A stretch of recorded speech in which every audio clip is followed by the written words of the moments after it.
Vamos a ver esto. Valorant's GOAT. Well, as close as you can get to a GOAT after only 4 seasons of pro play. He's Valorant's greatest and most consistent player, with near-perfect mechanics. He won champions in his rookie year, and has been a top 3 duelist in the world every year since.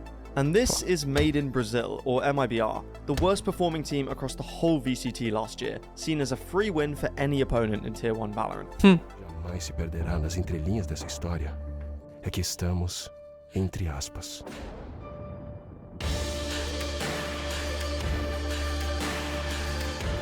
So how the hell did this happen?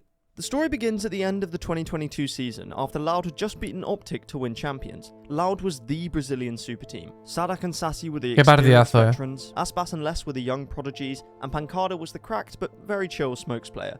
They made it to 2nd place in their first international tournament as a team at Masters Reykjavik, and then went on to win champions by the end of the year. It was a huge win for Loud and the whole of Brazil, and the region celebrated like it. One of their teams was the best in the world. But that team was about to split apart. Because they just won champions, other teams wanted to take parts of the roster for themselves. Pero no hay ningún super team.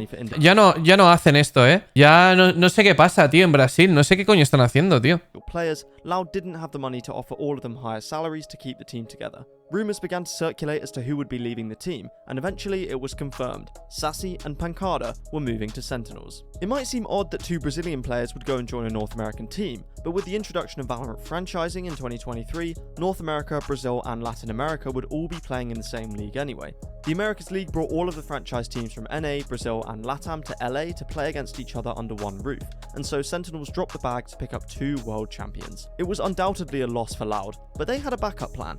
Sassy and Pancada were replaced with 2 new Brazilian rookies, Zine and 2Es.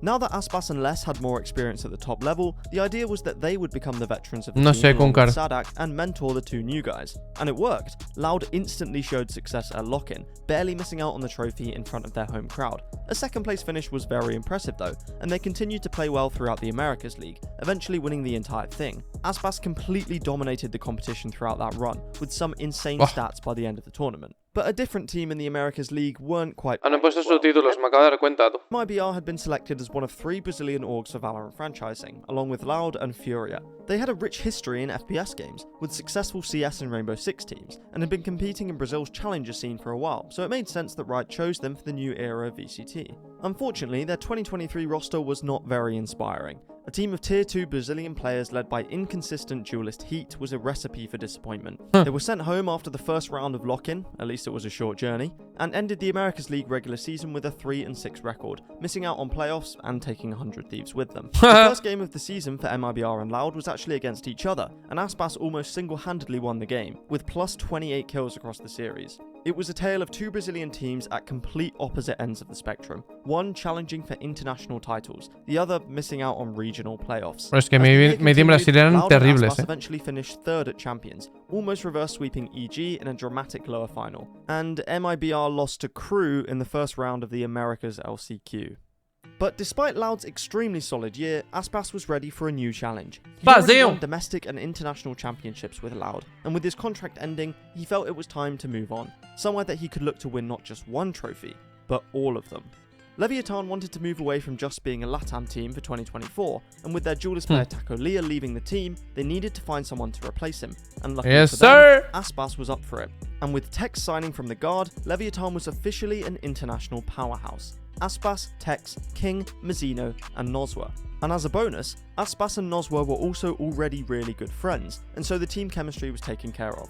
The community was excited to see how Aspas would play on a different team, because this was his first season not on Loud, but if he was comfortable on this roster, there was no reason he wouldn't still be at the top of the Valorant scene. Fast forward to Christmas Eve 2023, about a month before the new VCT season was due to start. Leviatan were holding a player meeting, likely the last thing they were going to do before taking a break for Christmas Day. But this wasn't a very merry time. Internal conflicts between the players had eventually exploded, leading to some of the players asking for Noswa to be kicked from the team. The issues couldn't be solved, and so in the end, Noswa was dropped from the roster. and Aspas was not happy. I mean, his friend had just been kicked from his team on Christmas Eve. Of course he was angry.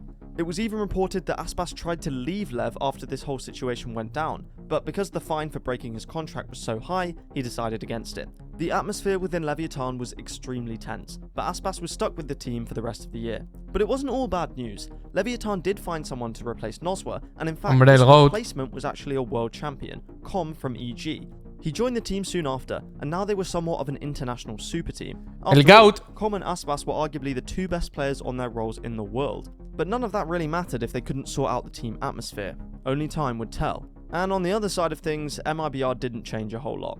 3 new Brazilian players came in, but the general structure of the team remained intact. And as the season played out, a lot stayed the same. Aspas was still incredible, and MIBR was... Yo os digo una cosa, bro. El paya este, si lo hubieran puesto de duelista con un equipo decente, yo creo que lo hubiera hecho bien. Fuera coñas. Pero creo que lo pusieron con un roster de mierda, con un coach de mierda, en un ambiente de mierda.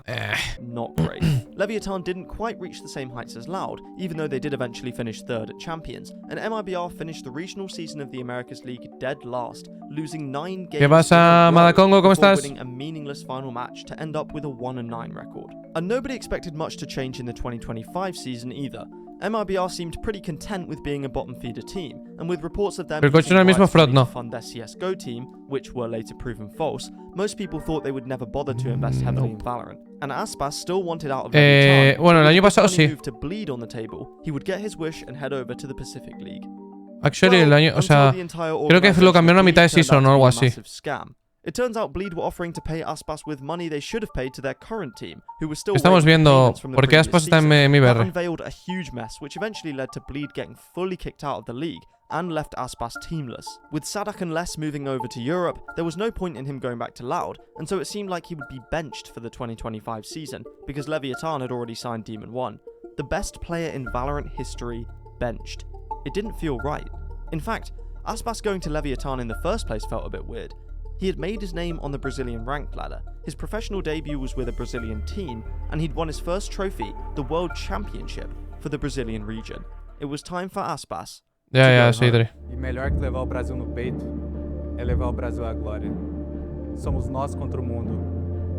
E por vocês, o Mibr joga. Out of nowhere, reports emerged that MIBR had agreed a deal with Lev to sign Aspas. They had decided to go all in on Valorant for the 2025 season, and it meant that Valorant's greatest ever player was now back in Brazil on MIBR. But it wasn't just Aspas and 4 random players. He actually helped build the team from the ground up, and you already know who he was going to sign. Rojo and Aspas were reunited, the first time since he'd been dropped from Leviatan on Christmas Eve. Next came the challenge of finding the hidden gems of the Brazilian Tier 2 scene, but they seem to have found some great talents. MIBR have kept Artzine, who was probably their best player last year, on the initiator role, picked up Xenom as their smokes player, and finally signed Cortesia on Sentinel. They've already played one tournament in the off-season, where they finished second behind a Furia team with really good form. Aspas looked as good as ever, and Cortesia surprised everyone with his insane mechanics, ending the tournament with a ridiculous 51% headshot rate. If he can keep that up and Aspas can keep looking like the best player in the world, MIBR might, for the first time, be a real contender in VCT Americas. We'll have to see how 2025 turns out for this team, but even if they don't win anything major, it's still a great move for Brazilian Valorant and promising for the future of underperforming teams in the VCT. And with that, I've been Commend, subscribe if you enjoyed, and thank you for watching.